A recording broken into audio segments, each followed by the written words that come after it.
What is going on, guys? Welcome back to the channel, and today I've got a bit of a different one for you guys, as there's something I've been wanting to talk about since I played Star Wars Squadrons at the Game Changer event, and I've touched on it a few times throughout the last couple of months, but today I wanted to make an entire video dedicated to this topic. Now, the reason that this is titled A Message to Motive Studios is that I'm hoping someone on the team at EA or Motive will eventually get their eyes on this, and that hopefully if there's enough support for this idea, then who knows, maybe we can try and persuade the team or at least plant the idea in their heads, as it's something that I think is absolutely pivotal to the game moving forward. This is probably seeming like I've got a lot of negative things to say about the game. It's actually quite the opposite, to be honest. I've got a lot of positive things to talk about in this video, but there's just one thing that I really want to bring up to the team, and like I said, by essentially directing this video to the guys and girls at EA and Motive, then hopefully at the very least someone will watch the video and at least consider the idea. Back in, I think, July, when we were able to play the game earlier, I had an absolute blast, and honestly the game was much more enjoyable and much more in depth and thought out than I ever imagined.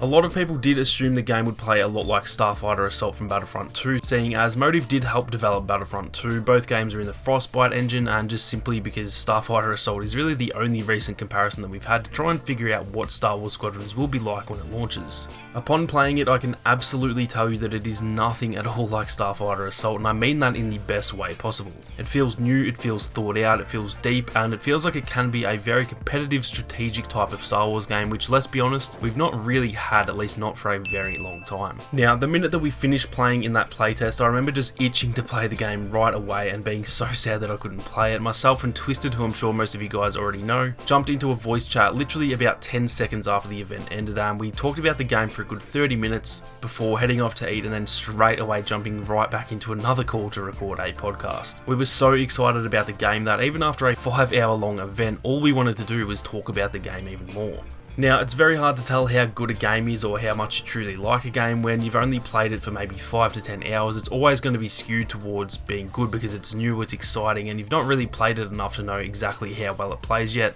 So take it all with a grain of salt, and it is of course very subjective, but I truly do think that this game is a really good Star Wars game, and it has a lot of potential moving forward. Now, with that said, one thing stood out to me from that playtest. I didn't see any section of the menus where there was some sort of private match option. There was only regular matchmaking options available, and as of right now we have no confirmation whether there will or will not be private matches in the game. I'm sure most of you who've closely followed the game do already know that Motive have no plans as of right now for any additional content after the launch of the game. Ian Fraser has mentioned a few times now that they want this to be sort of that old school type of game where you pay for the game at launch and it's a complete game from day one, no adding content down the line or anything like that. With that being said, they've also clearly said that it's not ruled out completely either. I think in one of those same interviews, Ian said that they haven't 100% decided on it just yet, so I think it's still a possibility. But just from the interviews that I've read and the actual presentation at the Game Changer event, I'm heading into the game pretty much accepting that we won't ever be getting content for the game. And hey, if we do, then that's an awesome surprise for me, but I'm definitely not going to get my hopes up. I can absolutely see where the team is coming from with that idea. They want to provide us with a fully completed game right off the bat, and they've obviously adjusted the price of the game to account for that lack of content. So I can understand it, even though I personally don't agree with that method of launching a game, but I do understand it and can respect their decision in regards to the content. The one thing that I really disagree with though is that lack of private matches, because I think if there's no content on the way and there's a lack of content at launch as well, then plain and simple the game will get stale very quickly, and because of that the player base likely won't be hanging around for a long time either.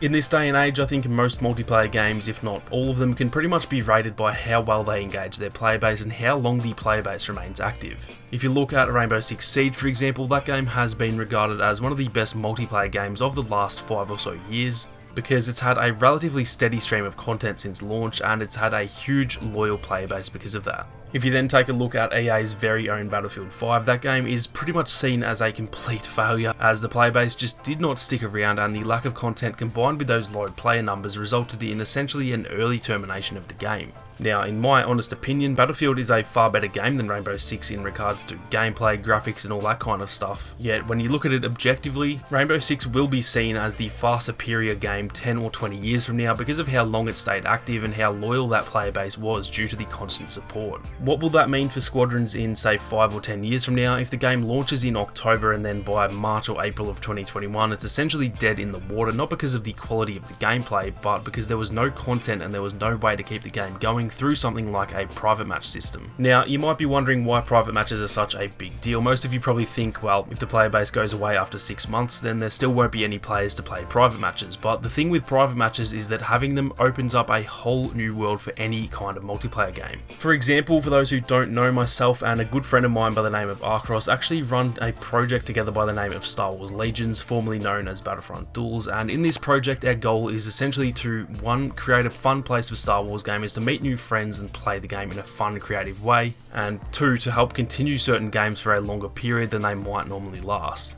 by providing events such as tournaments or just fun little casual events that give players a reason to keep coming back and having fun week in, week out. Now, through our project, I personally know multiple people who've said that if it weren't for some of our events like the World Cup or other stuff like that, they wouldn't still be playing Battlefront 2, yet because we've created a place for people to play the game in exciting new ways, they've kind of hung around and actually made a ton of new friends by doing so. Now, we had enormous plans at Star Wars Legions heading up to the launch of Squadrons, and we still do have big plans which you guys will hear about in the very near future, but a lot of what we had planned is essentially impossible now since we're not certain that private matches will be in the game. With Legions, we wanted to provide a place where this game can continue on for years to come, with weekly events and tournaments and all that kind of stuff that'll keep the competitive side to the game and keep people playing this game for a very long time. Because, like I said before, without fresh content, the game will slowly die off over time, as all games do, but there'll always be that loyal player base who love the game enough to hang around, and those are the guys that we'd love to provide a platform for.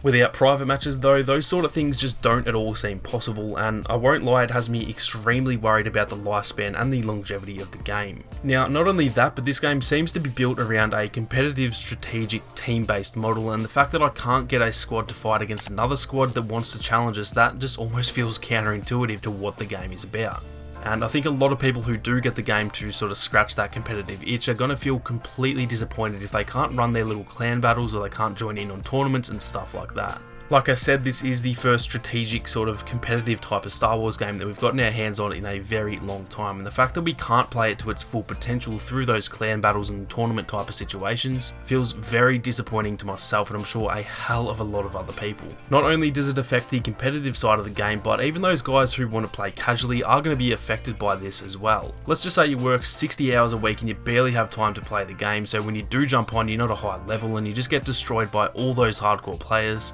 Maybe you're going to be turned off from the game just simply because of that. If you could get 9 other mates though and go 5v5 while you're all in a party chat having fun and just messing around, that alone might be the only way you ever want to play the game in a fun, casual way rather than a more competitive way, and playing the normal modes, you're probably not going to have very many casual experiences. We went through this same issue with Battlefront 2 not having private matches, and so many people were constantly asking for them for years and years, and so the fact that we might have to deal with that again in Squadrons is really a worrying thought heading into the launch of the game. Now, I know that this video alone isn't going to just change the minds of those at EA and Motive. It'll take thousands if not millions of voices crying out for private matches for them to even consider it, but I do hope that at the very least I was able to sort of plant that seed if anyone from the team is watching this. I do feel really strongly about this topic, and like I said, I think this game will unfortunately suffer quite a bit if there's no platform for us as a player base to continue to play the game in ways that we want once support for the game is over. And in all honesty, it feels kind of pointless for someone to spend years making a game for it to launch, do pretty well early on, but then just sort of dwindle away 6 or so months later.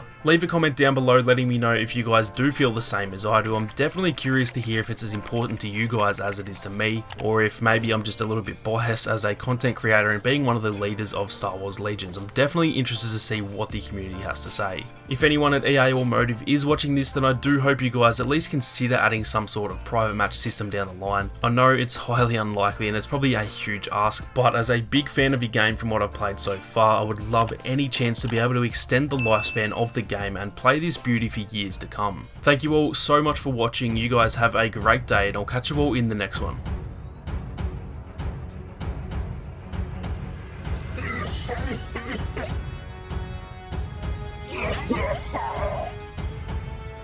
Crush them!